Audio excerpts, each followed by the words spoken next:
But we finna get into this Offset get stripped naked by Lil Baby's Goons. So without further ado, man, let's get to it popping.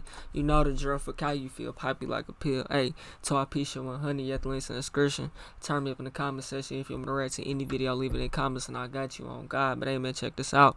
I'm live on Twitch right now as I'm recording this video, so I need y'all to go to Twitch and follow me. And I need y'all to go to my backup channel and follow me on my backup channel, because YouTube be on that fuck shit. Know what the fuck going on. But hey man, I ain't gonna hold y'all up. We got Offset getting stripped naked by Lil Baby's Goons. Now off the jump, that don't even sound right to me. You know what I'm saying? That don't even sound right. I ain't gonna do too much talking. The rap game can get competitive. Just because you're signed to the same label as another artist, or you move in the same social circles, doesn't mean that you're automatically gonna be cool.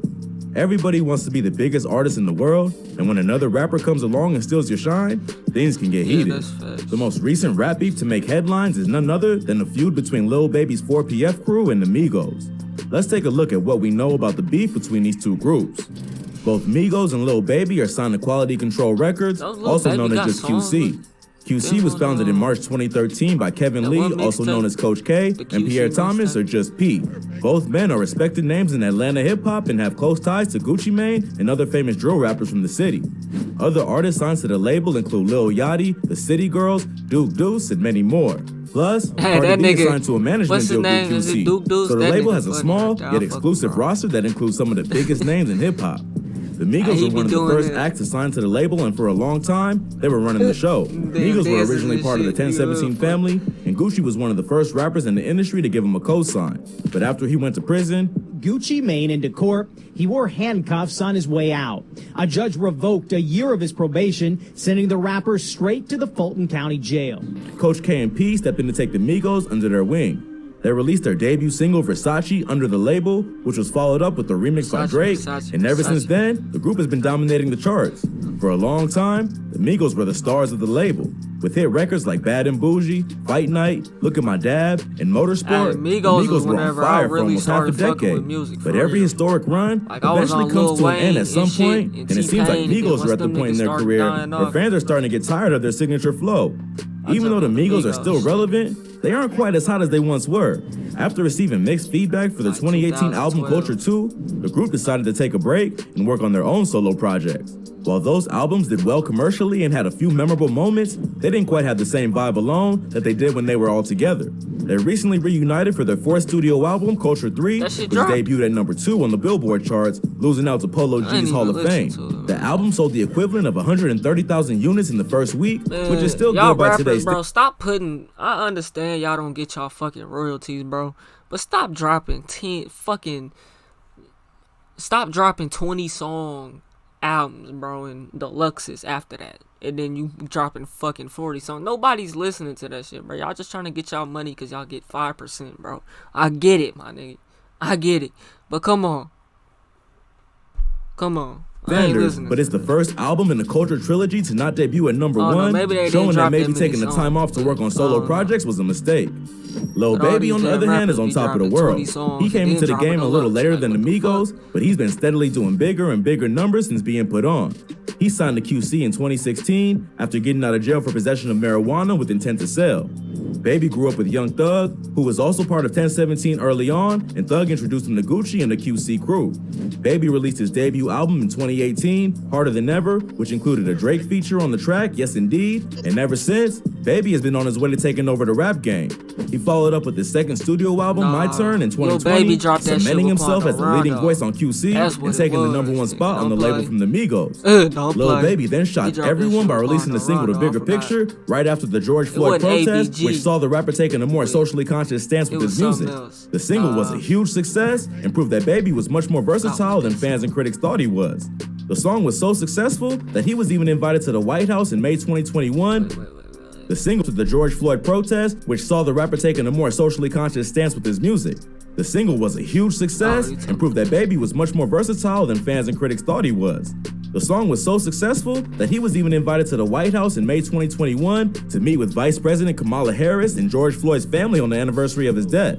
Lil Baby just recently dropped a collaborative project with Lil Durk called Voice of the Heroes that did well both critically and commercially.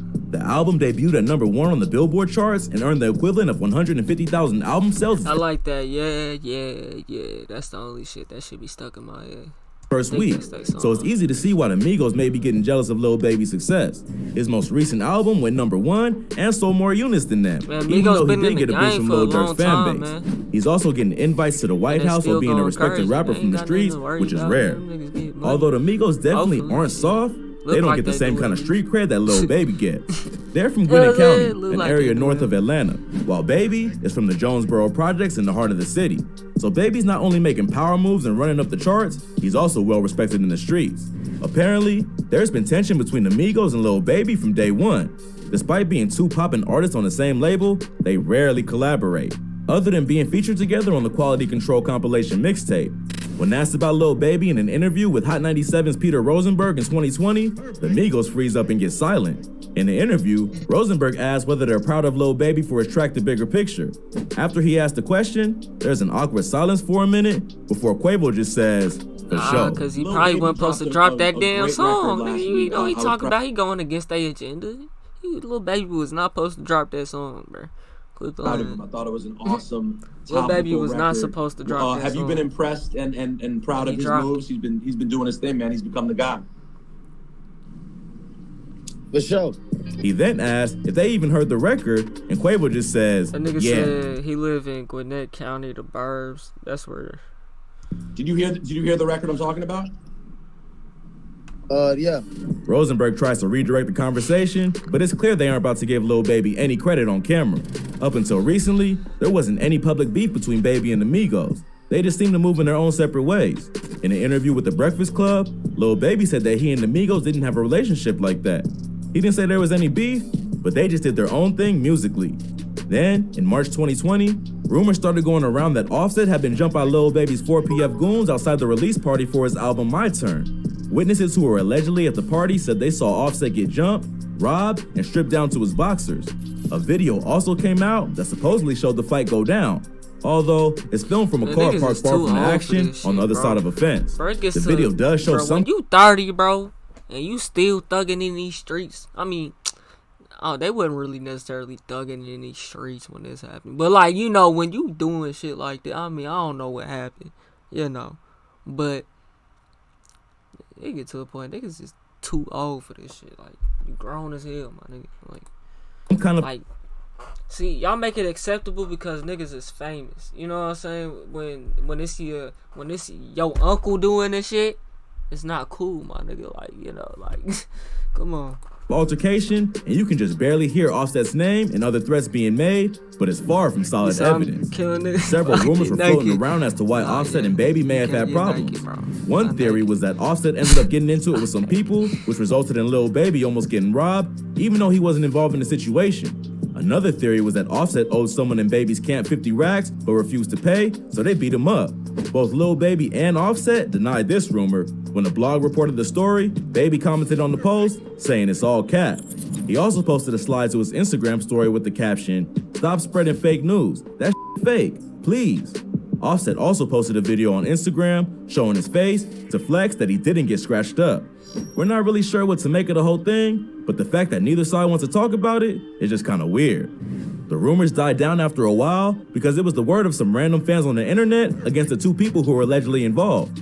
So, even with the videos as evidence, it isn't much of a beef if both rappers deny they have problems. But fans also noticed that Offset had unfollowed both Lil Baby and P on social media, suggesting that maybe there was more going on behind the scenes than fans knew. Niggas be knowing Later they that year, unfollow, the Migos shocked the rap community when they followed. I be scrolling on that shit, say Cheese or like academics or some shit will post like, oh, I don't fucking know. Fucking Quavo unfollow Saweetie on Instagram, and it should get like 100,000 likes. Like, bro, who gives a fuck? Like, what the hell? Like, bro, I don't care about no damn follow, nigga. I don't care if I know you in real life and I follow you, or you don't follow me, or I don't follow. Like, I don't give a fuck about that shit. A lawsuit against QC for allegedly stealing millions of dollars from them. They actually sued their former attorney, Damian Granderson, who was also the lawyer for QC. In the suit, They claimed that he had charged them excessive fees and advised them to sign one-sided deals that favored the label, representing a serious conflict of interest. Even though the Migos were going after the lawyer, they were also indirectly taking shots at Coach K and P by suggesting they had taken advantage of him. This shocked their fans because up until that point, QC seemed like a real tight-knit operation that moved like a family, not just a business. This lawsuit shows that there was more trouble in paradise than the audience knew, and the whole perception of the label began to shift. He put out a long statement denying that he mistreated any of his artists and let the world know that the label would continue to operate with full transparency and honest business practices. The group must have settled their differences in some way because they dropped a lawsuit just a few months later. In October 2020, Quavo posted a picture to Instagram of himself in front of the QC logo, fanning out stacks of cash with the caption, QC the label, money still on the table. So something must have happened to convince him that it was all a misunderstanding. But it still probably caused tensions within the label and those who are close to P and Coach K, like Lil Baby. Once the Migos were back on solid terms with their label, they announced the release of the fourth studio album, Culture 3. They started doing press runs and projects, which included a performance before the Logan Paul-Floyd Mayweather fight. The entire time, fans took to social media during the show to clown the group and produce a bunch of memes at their expense. Ain't nothing but a little bit of straightening. He deleted the post not long after, but many took this to mean that something had gone down involving the Migos. Straightening is the title of the lead single off Culture 3, so he was clearly referencing his label mate. Since they are rumored to already have beef, the post led fans to believe that another altercation had happened between the two crews. There wasn't much context to it, and this time, there weren't any witnesses to report what happened. Quavo funny. Quavo the GOAT. I ain't gonna hold y'all. Quavo the GOAT, man. I ain't gonna hold y'all. I think we just gonna go ahead and wrap this up right here, man. Hopefully I ain't leave nothing out. Y'all niggas be hitting the dislike button because I be leaving shit out. But fuck it, nigga. This shit long as hell. Like, you know, it's boring as fuck. But hey, if y'all made it to the end of the video, y'all drop strong emoji in the chat too. I put a name. I'll catch y'all on the next one, man. Make sure y'all get at me on Twitch. Make sure y'all go subscribe to my backup channel. And I'll see y'all in the next one, man. I'm out this time.